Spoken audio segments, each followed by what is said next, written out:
Nos vamos a orar. Señor y Dios nuestro, te alabamos y te damos gracias por darnos este nuevo día, este nuevo privilegio de estar como pueblo delante de ti, de poder venir a adorarte juntos, de poder hacer memoria de tu bendita persona y de tu obra a nuestro favor. Gracias por habernos amado de pura gracia, con ese amor eterno, y por el privilegio de poder ser hijos tuyos, de tener también tu palabra, tu espíritu para poder entenderla. Prepara nuestros corazones para que puedan ser buena tierra en esta mañana. Te lo pedimos en el nombre de Cristo. Amén. Pues muchos saludos de mi familia, también de la iglesia allí en Fuerteventura. Hoy traemos un mensaje para la iglesia. Es para la iglesia de Filadelfia originalmente, pero es para todas las iglesias, para la de Puerto, para la de Vegueta, como vamos a ver, para todas las iglesias locales y para cada uno de los miembros de las iglesias locales. Vamos a leer la palabra del Señor en Apocalipsis, capítulo 3, los versículos 7 al 13. Estamos estudiando este libro allí en Fuerteventura. De todos los mensajes que hemos visto a las 7 iglesias, algunos hay palabras bastante duras, pero este es un mensaje de aliento y de ánimo, el de la iglesia de Filadelfia. Apocalipsis 3:7. Escribe al ángel de la iglesia de Filadelfia: esto dice el santo, el verdadero, el que tiene la llave de David, el que abre y ninguno cierra, y cierra y ninguno abre. Yo conozco tus obras. He puesto delante de ti una puerta abierta, la cual nadie puede cerrar. Pues aunque tienes poca fuerza, has obedecido mi palabra y no has negado mi nombre. Yo te daré algunos de la sinagoga de Satanás, de aquellos que dicen ser judíos y no lo son, sino que mienten. Haré que vengan y se postren a tus pies y reconozcan que yo te he amado. Por cuanto has obedecido mi mandato de ser perseverante, yo también te guardaré de la hora de la prueba que ha de venir sobre el mundo entero, para probar a los que moran sobre la tierra. Yo vengo pronto. Retén lo que tienes para que ninguno tome tu corona. Al vencedor yo lo haré columna en el templo de mi Dios, y nunca más saldrá de allí. Escribiré sobre él el nombre de mi Dios y el nombre de la ciudad de mi Dios, la nueva Jerusalén, la cual desciende del cielo de mi Dios, y también escribiré en él mi nombre nuevo. El que tenga oídos, que oiga lo que el Espíritu dice a las iglesias. Pues como tenemos oídos, ¿no? Pues esto es para mí en esta mañana. Para entender cualquier pasaje de la Escritura hay que mirar primero el contexto. Así que el contexto en el que está este pasaje que hemos leído es el libro de Apocalipsis, que en el capítulo 1 y el versículo 19 tiene un bosquejo, una división de todo el libro, que se divide en estas 3 partes. Las cosas que has visto, las cosas que son y las cosas que han de ser después de estas. Las cosas que has visto se refiere al capítulo 1, la visión que recibe Juan del Señor Jesucristo en toda su gloria, como Hijo del Hombre, soberano, juez. Esas son las cosas que has visto, capítulo 1. Luego las cosas que son en el presente, las que están sucediendo ahora. Se refiere a los mensajes a estas 7 iglesias locales de la provincia romana de Asia, que están en el capítulo 2 y 3. Y eso tiene que ver con toda la dispensación de la iglesia. Todo este tiempo que va desde el nacimiento de la iglesia el día de Pentecostés hasta que el Señor venga por nosotros y seamos arrebatados con Él en las nubes. Todo ese periodo de tiempo es la dispensación de la iglesia. Y estas 7 iglesias locales representan a todas las iglesias locales de este periodo de tiempo. El número 7 en Apocalipsis tiene que ver con lo completo. Así que estas 7 iglesias locales, que eran iglesias locales del siglo I de la provincia romana de Asia, como es esta iglesia local, representan a todas las iglesias locales de todos los tiempos.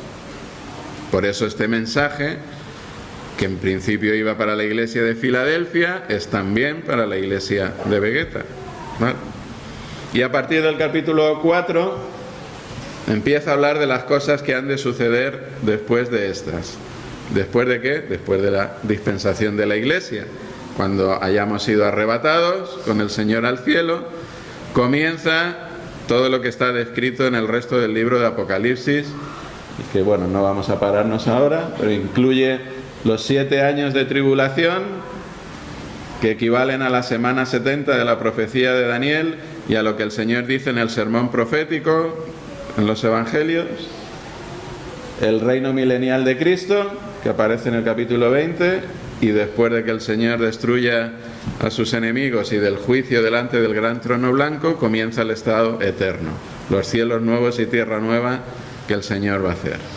Todo eso está incluido dentro de esa expresión, el día del Señor, que aparece tanto en las Escrituras, que tiene que ver con el juicio del Señor que va a venir en el futuro. El mensaje a la iglesia de Filadelfia está en las cosas que son, dentro del libro de Apocalipsis.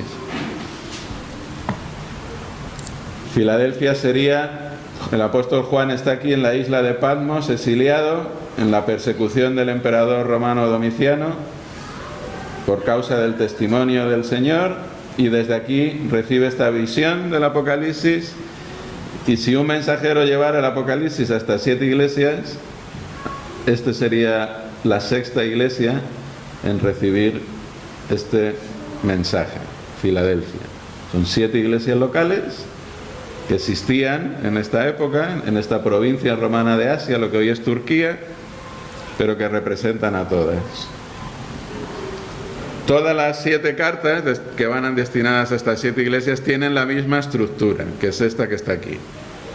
En algunas el orden se altera un poco, viene primero la promesa y después la exhortación, pero en todas se mantiene esta estructura. Hay un saludo, una dedicatoria, en todas igual, al ángel de la iglesia que está en este caso Filadelfia, una descripción del Cristo glorificado tomada de esa visión del capítulo 1. El Señor escoge algún aspecto de esa visión del capítulo 1 para presentarse a cada iglesia de una manera diferente. Una alabanza de aquello que el Señor ve en la iglesia que tiene de bueno, que es de elogiar. Solo en el caso de la Odisea no hay alabanza ninguna. Una reprensión a la iglesia. En el caso de Filadelfia no hay reprensión. Una advertencia, una exhortación. Siempre el que tiene oídos oiga lo que el Espíritu dice a las iglesias. Y una promesa que suele empezar con la expresión al que venciere. Esta es la promesa. Esta es la estructura que vamos a ver también en la carta a la iglesia de Filadelfia.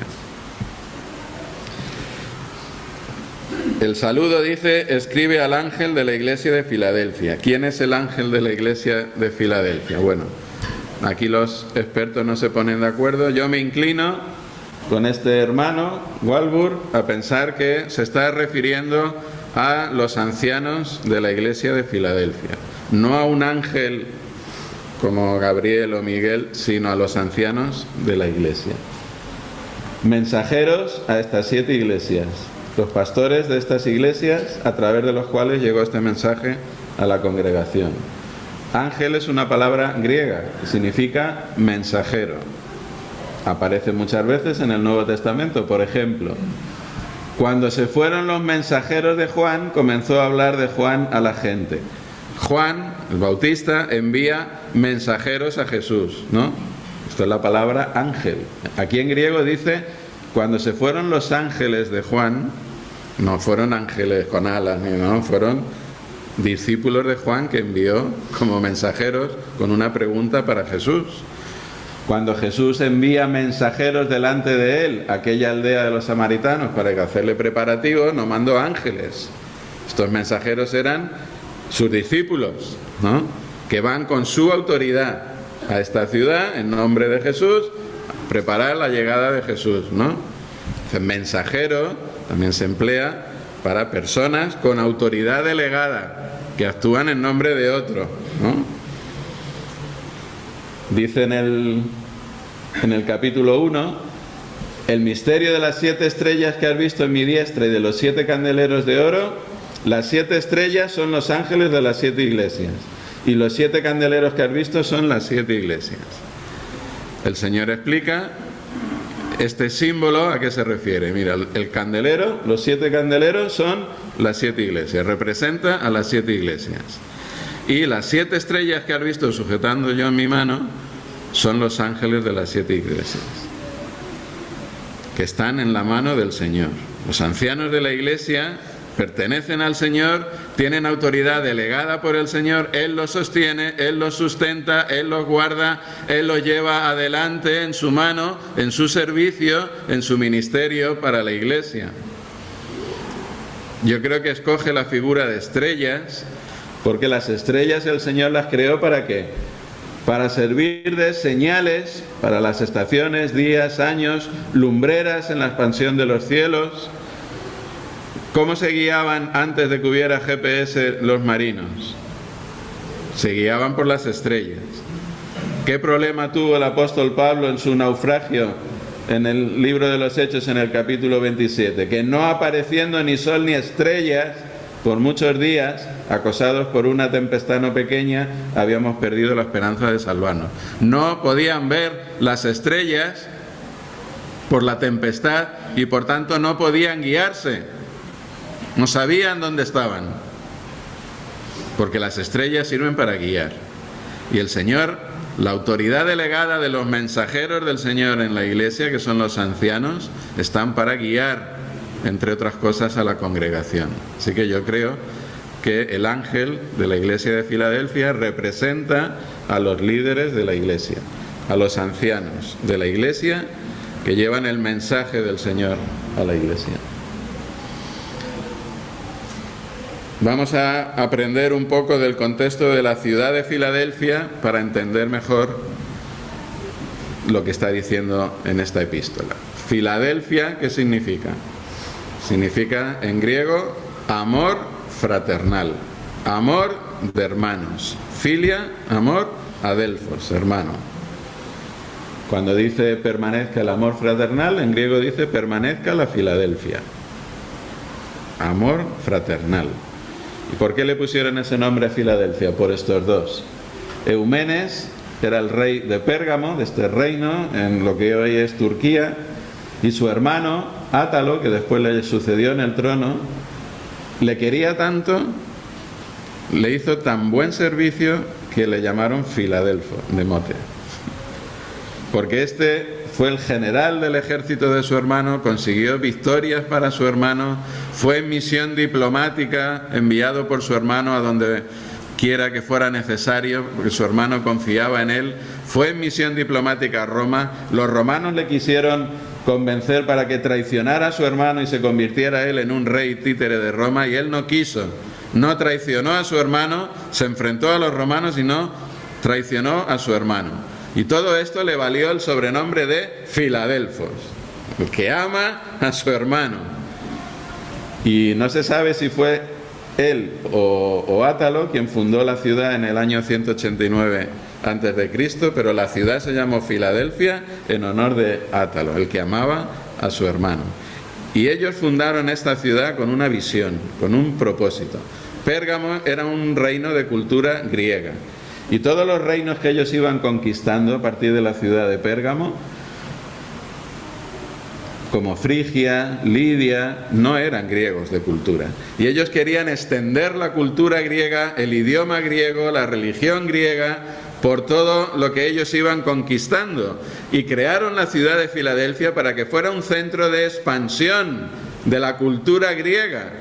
Filadelfia está aquí a la puerta de la entrada de Frigia y Lidia, y cuando Pérgamo va conquistando estos territorios, crea esta ciudad con el propósito de que sea un centro de misión, de expansión de la cultura y el idioma griego, y lo consiguieron.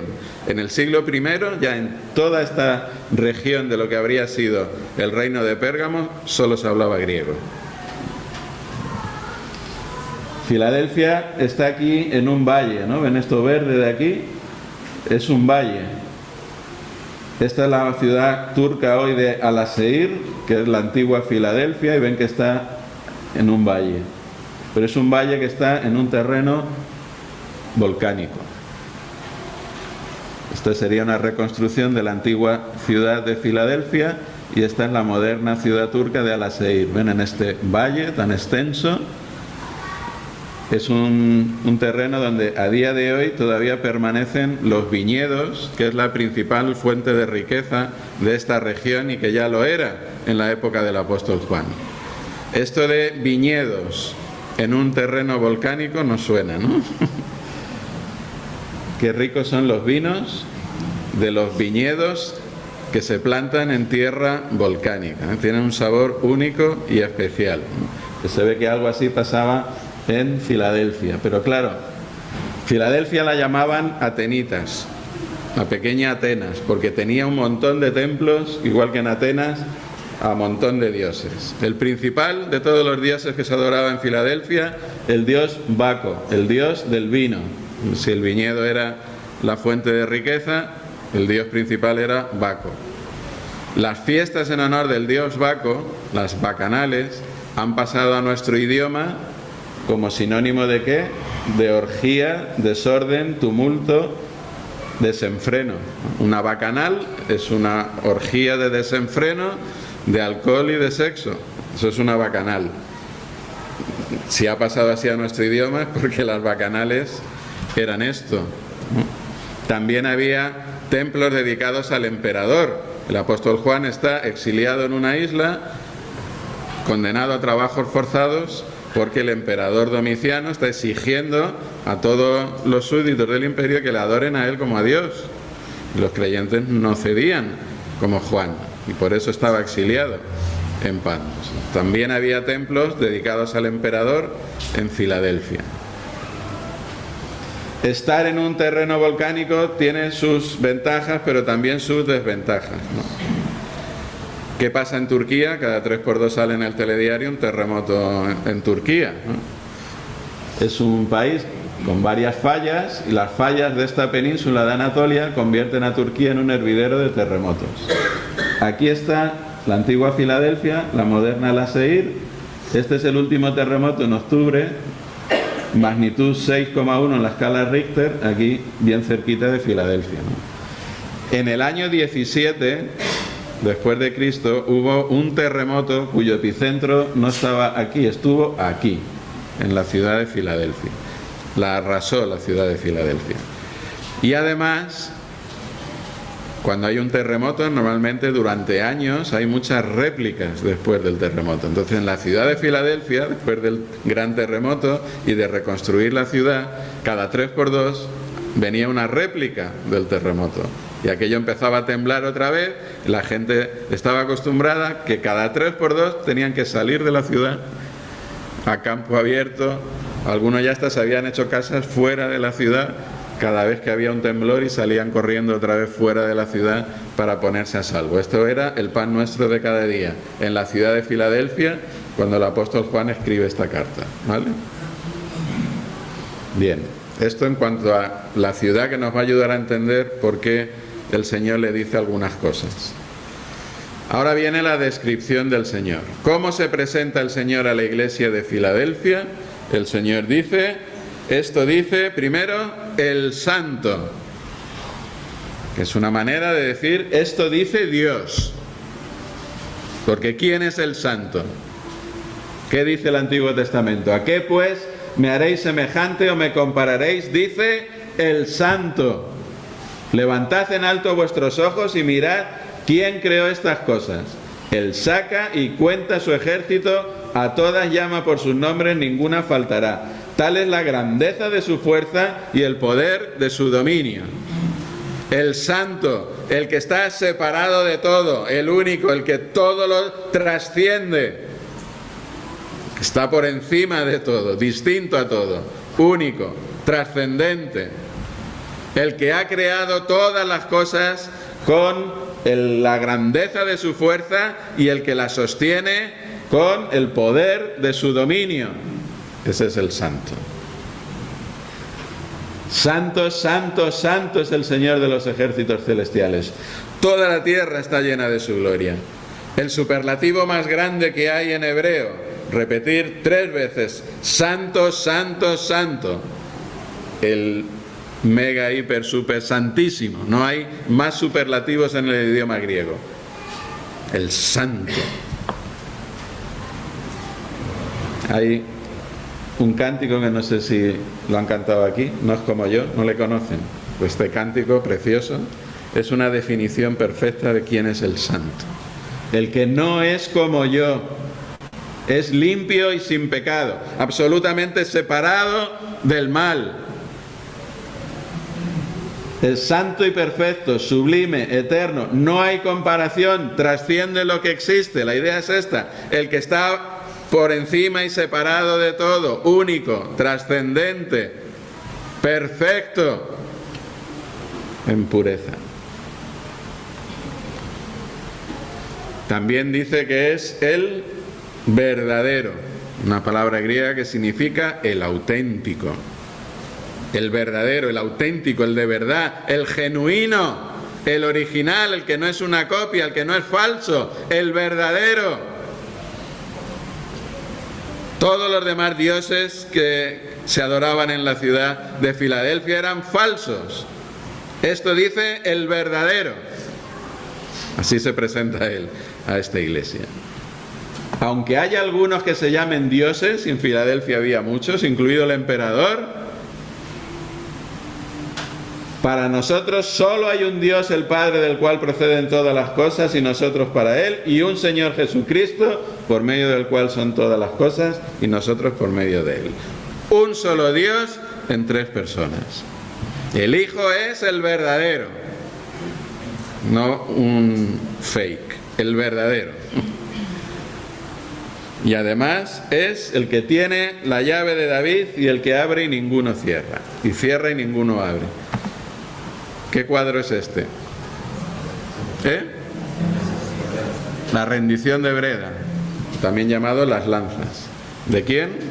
¿Quién lo pintó? Eso ya es panota. Velázquez, uno de los cuadros más famosos de Velázquez. En aquella época no había fotos. ¿Qué había? Pintores de la corte. Venían a hacer la misma función, solo que tardaban un poquito más, ¿no?, que las fotos. Entonces, aquí hay un hecho histórico que sucedió tal cual. Pero no había fotos, pero estaba Velázquez para pintar lo que allí pasó. Aquí está el ejército español al mando del general Espínola, representante del rey de España, y allí están los soldados y habitantes de la ciudad holandesa de Breda, que han sido derrotados por el general Espínola. Ha conquistado la ciudad y ahora tiene la autoridad, el dominio, la victoria sobre la ciudad de Breda. ¿Y qué hacen el ejército holandés y los habitantes de Breda? ¿Qué hay aquí? Las llaves de la ciudad de Breda. Los derrotados le dan las llaves que simbolizan la autoridad y le dan las llaves al que ha vencido. Y ahora son del rey de España. Y el general Espínola, en nombre del rey, recibe las llaves. El que tiene las llaves es el que tiene la autoridad. Y el Señor dice que tiene las llaves de David, las llaves del reino. Ya ha dicho en el capítulo 1 que el Señor es el que tiene las llaves ¿de qué? De la muerte y del Hades. Es el que tiene la autoridad sobre la vida y la muerte, sobre la muerte y lo que hay después de la muerte. Él es el que tiene la autoridad. El que murió y resucitó y vive por los siglos de los siglos tiene la autoridad sobre la muerte y lo que hay después. Pero además, dice ahora a la iglesia de Filadelfia, es el que tiene las llaves del reino. Esto viene de Isaías capítulo 22. Igual que está el caso Coldo, el caso Balca, ¿no?, de corrupción de políticos, en esta época del profeta Isaías estaba el caso Semna. Hubo el caso Semna. Semna era mayordomo del rey. El mayordomo del rey era, como dice allí, encargado de la casa real. Era, digamos, el ministro de Hacienda, el tesorero del rey, y tenía las llaves para permitir la entrada o no a la presencia del rey.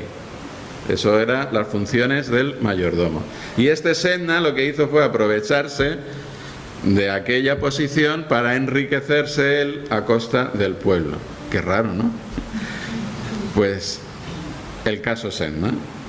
¿Qué pasa? Que, claro, el Señor no es como los jueces de hoy en día. Y el Señor no iba a permitir casos Semnas en su pueblo. Y el Señor le envía este mensaje: tú que te has labrado un sepulcro en alto, en fin, todo lo que él había hecho para enriquecerse a costa del pueblo, ahora viene el juicio de Dios.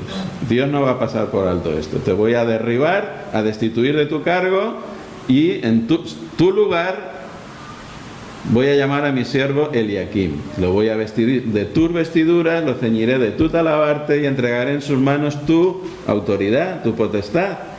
Y pondré la llave de la casa de David sobre su hombro, y abrirá y nadie cerrará, y cerrará y nadie abrirá.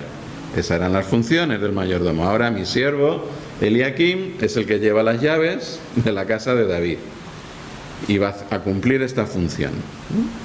Y ahora dice el Señor a la iglesia de Filadelfia que Él es el que tiene la llave de David. Él es el que decide la entrada en el reino. Él es la puerta de las ovejas. Todos los que antes de mí vinieron son ladrones y saltadores. El que por mí entrare será salvo. Y no hay otra manera de entrar en el reino. Yo tengo las llaves. Yo soy la puerta. Y solo el que por mí entrare será salvo. Él es el que tiene la autoridad en el reino. Y ahora viene una mezcla de alabanzas y promesas. Yo conozco tus obras, dice el Señor. Porque al Señor no se le escapa absolutamente nada. Todas las iglesias locales y todos los miembros de las iglesias locales estamos completamente abiertos, desnudos y expuestos a la mirada del Señor. No se le escapa absolutamente nada. Yo conozco tus obras. Todo. ¿Y qué es lo que el Señor dice de la iglesia de Filadelfia? Qué promesa tan bonita. He puesto delante de ti una puerta abierta, la cual nadie puede cerrar. ¿Qué es una puerta abierta? Mira, he abierto una puerta, ¿para qué? Para que te vayas si no te gusta la iglesia. No, eso no es una puerta abierta. Esa no está. Cada vez que aparece la expresión una puerta abierta en el Nuevo Testamento, siempre significa lo mismo. Hechos 14:27. Habiendo llegado y reunido a la iglesia, refirieron cuán grandes cosas había hecho Dios con ellos y cómo había abierto la puerta de la fe a los gentiles. Vuelven del viaje misionero contando cómo el Señor ha abierto la puerta para predicar el evangelio a los gentiles, y los gentiles se han convertido y hay iglesias ahora de mayoría gentil en el Imperio Romano. Se ha abierto la puerta. Primera de Corintios 16. Estaré en Éfeso hasta Pentecostés porque se me ha abierto puerta grande y eficaz, y muchos son los adversarios. Mira, me voy a quedar 2 años en Éfeso enseñando en la escuela de Tirano porque el Señor ha abierto la puerta. Hay oportunidad de predicar el evangelio, de enseñar la palabra del Señor a los que se han convertido. Una puerta abierta siempre es una oportunidad para el testimonio, el servicio, el ministerio. Eso es una puerta abierta. Escribiendo a los corintios les dice: cuando llegué a Troas para predicar el evangelio de Cristo, aunque se me abrió puerta en el Señor nos abrió la oportunidad, no la pude aprovechar. porque no tenía el corazón en ese momento para aquello, porque estoy esperando que llegue Tito con noticias de los follones que ustedes tienen allí en Corinto y no tengo para aprovechar la puerta abierta que el Señor nos ha dado en Troas. Pero había una puerta abierta, una oportunidad para dar testimonio y servir. Y escribiendo a los colosenses les pide que oren, ¿para qué? Orad por nosotros para que el Señor nos abra puerta para la palabra, a fin de dar a conocer el misterio de Cristo, para que lo manifieste como debo hablar. Una puerta abierta es una oportunidad para hablar del Señor, como tenemos que hacer, con valor. Eso es una puerta abierta. Y le dice a esta iglesia: yo he puesto delante de ti una puerta abierta. Una ciudad fundada para ser un centro de misión, para extender la cultura griega por su alrededor. El que tiene las llaves dice: no, yo que tengo toda la autoridad, tú, iglesia de Filadelfia, vas a ser un centro para extender el Evangelio. Las buenas noticias, la palabra del Señor. He abierto una puerta, una oportunidad delante de ti, para que seas de verdad lo que estos quisieron que fuera la ciudad, es lo que yo quiero que seas tú para mí. Una puerta abierta para extender el Evangelio en esta parte del mundo. Y el Señor les dice las cosas que tienen en contra, ¿no? Como decía Pablo, se ha abierto puerta y muchos son los adversarios. ¿Cuáles eran las cosas que tenía en contra la iglesia de Filadelfia para aprovechar esta puerta?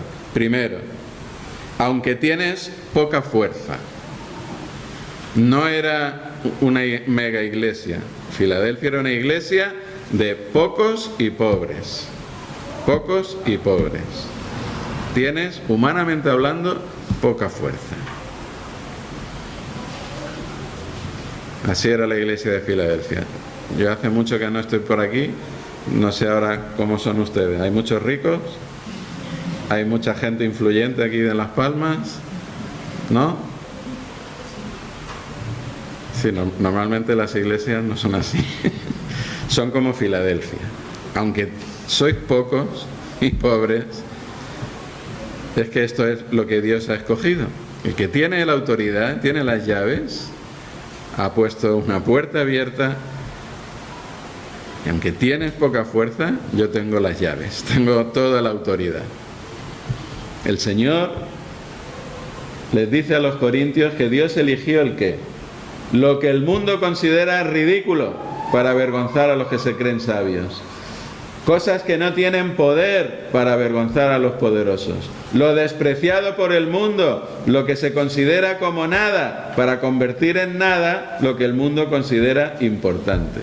Para que nadie se jacte en su presencia. Aquí todo el mérito es del que tiene las llaves, la autoridad, del Señor, que ha escogido lo despreciado por el mundo, lo que el mundo considera como nada, para avergonzar al mundo. Así que aunque tienes poca fuerza, has obedecido mi palabra y no has negado mi nombre. Te has mantenido fiel a mi palabra, no como tantas iglesias de estas que hay aquí a tu alrededor, de estas iglesias de Asia, donde si lo leen verán que se había extendido una doctrina de unos falsos profetas, los nicolaitas, que estaban enseñando: tú vete a las bacanales, que da igual, tú ves a las bacanales y luego el domingo a la iglesia, no importa. Y tú vete al día de la fiesta del emperador y luego vas a la iglesia, que no importa lo que hagas porque Dios te va a perdonar. Y dice: mentira. Claro que importa lo que haces con el cuerpo. El cuerpo es mío, yo lo he creado, yo te he comprado por precio. ¿Cómo que da igual lo que hagáis con el cuerpo? De eso nada. Y tú, Filadelfia, que tienes poca fuerza, has obedecido mi palabra, te has mantenido fiel a la enseñanza de mi palabra y no has seguido los caminos de estos nicolaitas y de estas iglesias que están cerca de ti, que han sucumbido a sus herejías y a sus enseñanzas. Tú te has mantenido fiel a mi palabra y no has negado mi nombre, a pesar de la persecución que venía de ¿quién? Dice aquí, de la sinagoga de Satanás. Los judíos que había en Filadelfia les llama el Señor sinagoga de Satanás, porque dicen que son judíos pero no lo son, mienten. Tienen el prepucio circuncidado pero el corazón no está circuncidado. No son verdaderos judíos. El judío el que lo es interiormente, el que tiene circuncidado el corazón por el Espíritu. Estos son falsos judíos y están instigando a los habitantes y a las autoridades de la ciudad: perseguiros porque no adoráis al emperador. Pero tú no has negado mi nombre, te has mantenido fiel y mi nombre sigue siendo lo primero para ti, por encima del emperador y por encima de todo lo demás. Hay muchas maneras de negar el nombre del Señor, de que el Señor no sea lo primero. Porque como cantábamos ayer con los jóvenes, Jesucristo basta. Porque cuando Jesucristo no basta en nuestra vida, vamos a andar buscando lo que no debemos. Jesucristo basta. Cuando Jesucristo no basta, el matrimonio tampoco basta. Y termina mal. Cuando Jesucristo no basta, la iglesia tampoco basta. Nos vamos. Cuando Jesucristo basta, cuando el Señor es mi satisfacción, cuando el Señor es la fuente, es el agua viva que yo bebo, es cuando todo lo demás tiene sentido, su sentido que debe tener. Cuando el nombre del Señor de verdad es lo que buscamos y es lo primero en nuestra vida. Y el Señor les hace esta promesa: de esos de la sinagoga de Satanás que os están persiguiendo, que dicen ser judíos y no son, algunos van a entrar por esta puerta abierta que yo te he dado. Y haré que vengan y se postren a tus pies y reconozcan que yo te he amado. Te daré algunos de estos judíos. Se van a convertir, van a doblar la rodilla delante del Señor. Los vas a ver aquí en la iglesia reconociendo que yo te he amado. Y esto es un anticipo de lo que va a pasar cuando el Señor vuelva. Cuando el Señor se lleve a la iglesia, el Señor va a empezar a trabajar con Israel aquí en esos 7 años que hemos dicho que van a pasar hasta que el Señor venga. Dice el apóstol Pablo a los romanos que parte del pueblo de Israel tiene el corazón endurecido, ¿no? Algunos, como estos, van a aprovechar la puerta abierta y van a ser parte de la iglesia y se van a convertir, pero la gran mayoría sigue en incredulidad a día de hoy. Pero eso va a durar hasta que se complete el número de gentiles que aceptarán a Cristo, y entonces todo Israel será salvo y se cumplirá lo que dicen las Escrituras: el que rescata vendrá de Jerusalén y apartará a Israel de la maldad. Y los planes del Señor para el pueblo de Israel se van a cumplir y va a haber ese avivamiento en el pueblo de Israel. Cuando el Señor venga, derramará espíritu de gracia sobre ellos, van a ver al que traspasaron, van a lamentar, van a arrepentirse. Y dice a la iglesia de Filadelfia: aquí tienes un anticipo. Algunos de estos de la sinagoga de Satanás los vas a ver aquí, con la rodilla postrada, reconociendo que yo te he amado.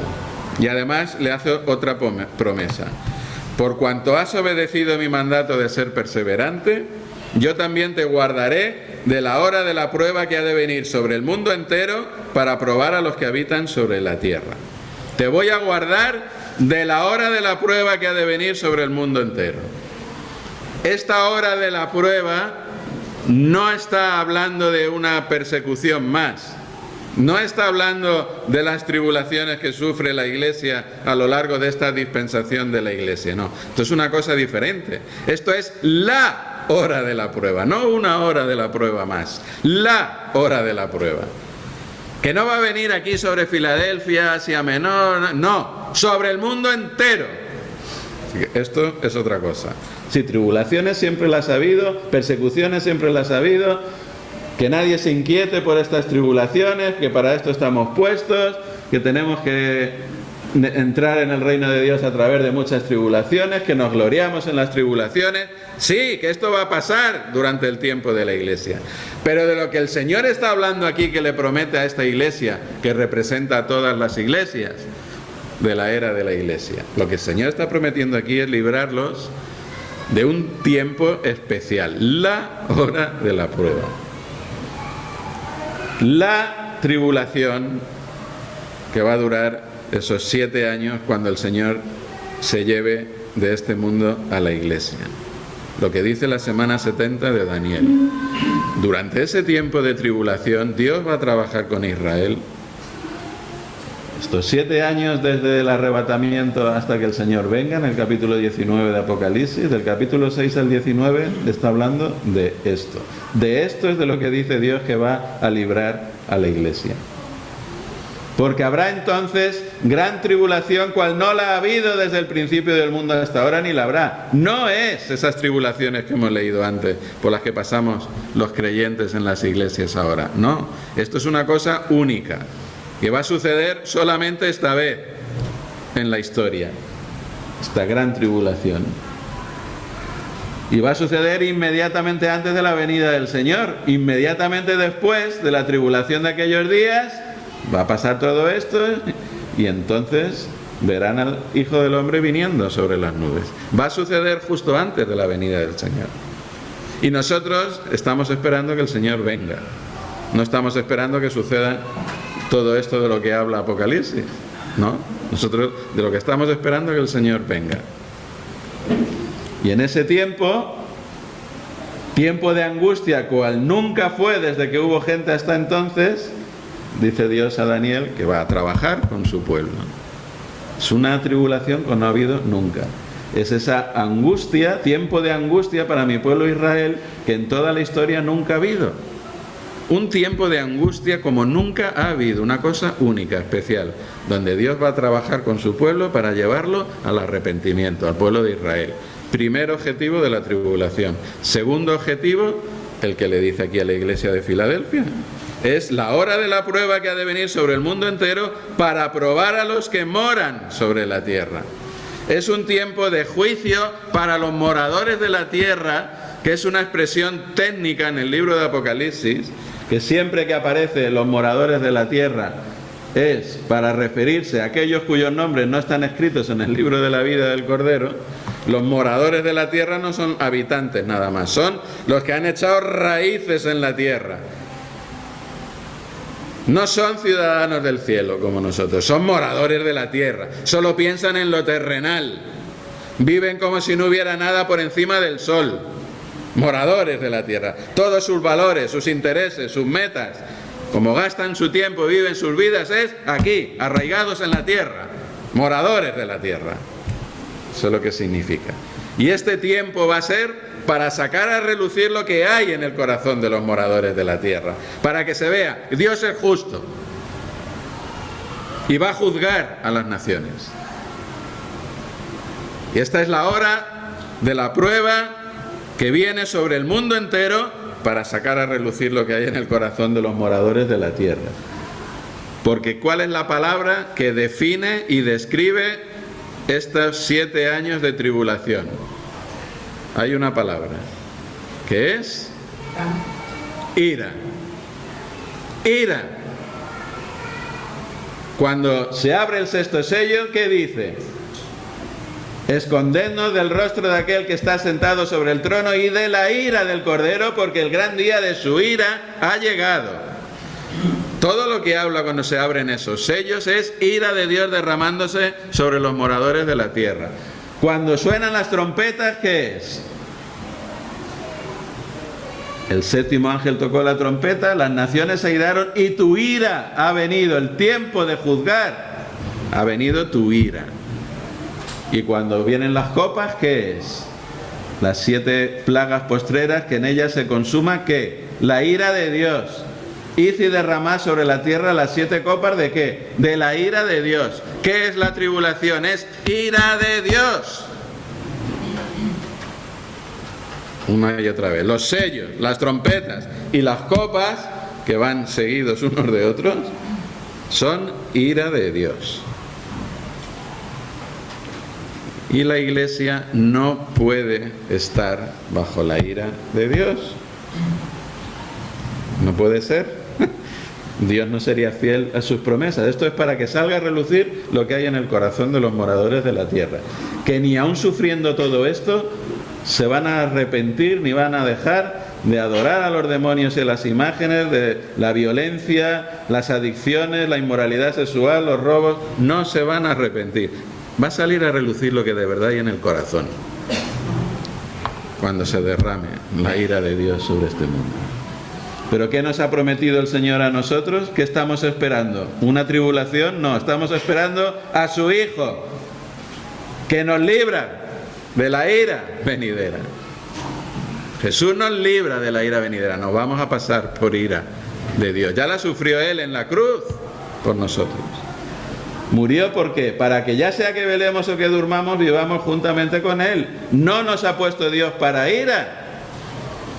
La Iglesia no va a pasar por la ira de Dios que va a caer sobre este mundo. Dice que nos va a librar no de la prueba que viene, de la hora de la prueba, del tiempo en el que van a suceder estas cosas. Del tiempo, no vamos a pasar por este tiempo. Te voy a librar de la hora de la prueba. Y de es una preposición griega que significa fuera de, fuera de. Hay otras preposiciones griegas que significan otra cosa, que se traducen de y significa a través de, en medio de. Pero aquí se emplea esta preposición porque el Señor nos va a librar fuera de la hora, fuera de este tiempo. No que nos vaya a librar a través de este tiempo, en medio de este tiempo, no. Nos va a librar fuera de este tiempo. ¿Cómo oró el Señor en Getsemaní? Padre, sálvame fuera de esta hora. Si he venido para esto. Para eso he llegado a esta hora. No, no fue librado fuera de esa hora. Pasó por aquella hora. La hora de las tinieblas. Pasó por allí. No fue librado fuera de la hora. Como Dios dice que la Iglesia sí va a ser librada fuera de la hora de la prueba. No ruego que los quites fuera del mundo, sino que los guardes fuera del mal. Sí estamos en el mundo, no estamos fuera del mundo, estamos aquí en el mundo, pero estamos fuera del maligno. Nos ha librado de la potestad de las tinieblas y nos ha trasladado al reino de su amado Hijo, aunque vivamos aquí. Estamos fuera del maligno. Y vamos a ser librados fuera de la hora de la prueba que viene sobre este mundo. He aquí, yo vengo pronto, dice el Señor. No estamos esperando la tribulación. No, dice yo vengo pronto. Esto es lo próximo que viene. No tenemos que estar mirando el telediario a ver si se cumple esto o lo otro, porque lo próximo es que el Señor va a venir. Ahora, esta noche, mañana por la mañana, en cualquier momento el Señor puede venir y llevarse a la iglesia con Él a la casa de su Padre. No estamos esperando que pase nada antes. Yo vengo pronto, dice el Señor. Y les hace esta advertencia: retén lo que tienes para que ninguno tome tu corona. ¿Qué es la corona? La corona del vencedor, la recompensa, la corona de olivo que se daba en las Olimpiadas o de laurel en otros juegos de estos griegos. La corona del vencedor. La salvación no es una recompensa, es un regalo de Dios. Nosotros tenemos vida eterna si hemos creído en el Señor. No la vamos a perder. Pero ojo, podemos perder la recompensa, como el equipo de Gran Bretaña que tuvo que devolver la corona, tuvo que devolver las medallas por tramposos, por dopaje. O el más tramposo, más famoso de la historia del deporte, Louis Armstrong, tuvo que devolver los 7 maillots amarillos que había ganado en el Tour por tramposo, ¿no? Si alguien compite como atleta no es coronado si no compite según las normas. Si no vivimos nuestra vida conforme a la palabra del Señor y la estamos malgastando, pues por tramposos podemos perder la corona. Y por último, las promesas. Al que venciere, al vencedor, ¿Esto qué significa? ¿Hay algunos creyentes en la iglesia que son vencedores y otros que no? No. ¿Quién dice el apóstol Juan en su epístola que son los vencedores? Mira. Todo aquel que cree que Jesús es el Cristo es nacido de Dios. Y todo el que es nacido de Dios vence al mundo. Y esta es la victoria que ha vencido al mundo, nuestra fe. ¿Quién es el que vence al mundo? Sino el que cree que Jesús es el Hijo de Dios. El que cree que Jesús es el Hijo de Dios y ha nacido de nuevo es el vencedor del que habla aquí el Señor Jesús. Todo verdadero creyente que ha nacido de nuevo es más que vencedor por medio de aquel que nos amó. Y a los verdaderos creyentes, al que venciere, dice el Señor, yo le haré columna en el templo de mi Dios y nunca más saldrá de allí. Qué bien le sonaría esto a la gente de Filadelfia, ¿no? Nunca vamos a salir de allí. No vamos a tener que salir corriendo porque viene otra réplica del terremoto. ¡Hala, todo para afuera! No, no te vas a mover de allí. Esto es de un templo que había por allí en una de las ciudades cerca de Filadelfia. Después de un terremoto, ¿qué es lo que queda de pie? ¿Qué hay ahí? Las columnas, lo único que permanece. Las columnas. Yo te voy a poner como columna en el templo de Dios. Nadie te va a mover de allí. Y voy a escribir sobre él el nombre de mi Dios, el nombre de la ciudad de mi Dios y mi nombre nuevo. 3 nombres, que la ciudad de Filadelfia tuvo 3 nombres a lo largo de la historia. En la columna de ese templo que hemos visto ahí en ruinas, en cada columna hay escrito un nombre. El nombre de quien compró esa columna y la puso allí, en ese templo. Ahí está el nombre, por ejemplo, de este médico que donó 5 de las 30 columnas de ese templo, o de este juez que donó 7 columnas. Las pagaron de su bolsillo y ahí está escrito su nombre, que esas columnas las han puesto ellos allí en el templo. Y el Señor dice, voy a escribir mi nombre sobre ti. Yo he pagado por ti para que seas una columna en el templo de mi Dios. Y vas a llevar mi nombre, porque eres mío, yo te he comprado por precio. Y además el nombre de la ciudad de mi Dios. Porque somos, ¿qué? Ciudadanos del cielo. Somos ciudadanos del cielo. De pleno derecho. Nuestro nombre, el nombre de la ciudad de mi Dios también. Y además mi nombre nuevo. Mi nombre nuevo. La revelación nueva que vamos a tener del Señor. Que le vamos a ver un día cara a cara. Y vamos a ser semejantes a Él porque le vamos a ver tal y como Él es. Todo lo que ahora sabemos de Él y vamos conociendo de Él no se va a comparar cuando el Señor nos revele su nombre nuevo y le veamos cara a cara y tal y como Él es. Podamos estar para siempre así con Él. Pues hermanos, después de todas estas promesas del Señor, el que tiene oídos para oír, que oiga. Que el Señor nos ayude a poder vivir nuestras vidas así. Que seamos obedientes a su palabra, que no neguemos su nombre, que aprovechemos la puerta abierta que el Señor, el que tiene las llaves, el que tiene la autoridad, nos ha puesto para que podamos extender el Evangelio. Aprovechemos las oportunidades, aunque seamos una iglesia con poca fuerza humanamente hablando a los ojos de este mundo. El Señor tiene las llaves, el santo, el verdadero, el que tiene las llaves ha abierto esta puerta y nos ha dado estas benditas promesas. Llevamos su nombre escrito, somos suyos, nos espera la gloria. Estamos esperándole que venga ya. Ven ya, Señor Jesús.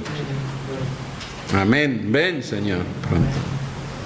Que sea vindicado su nombre. Y el que desea esto, tiene esta esperanza, pues quiere que aquí las cosas también sean así, se purifica a sí mismo, aprovecha las puertas abiertas, no vive de cualquier manera. Que a Él sea la gloria.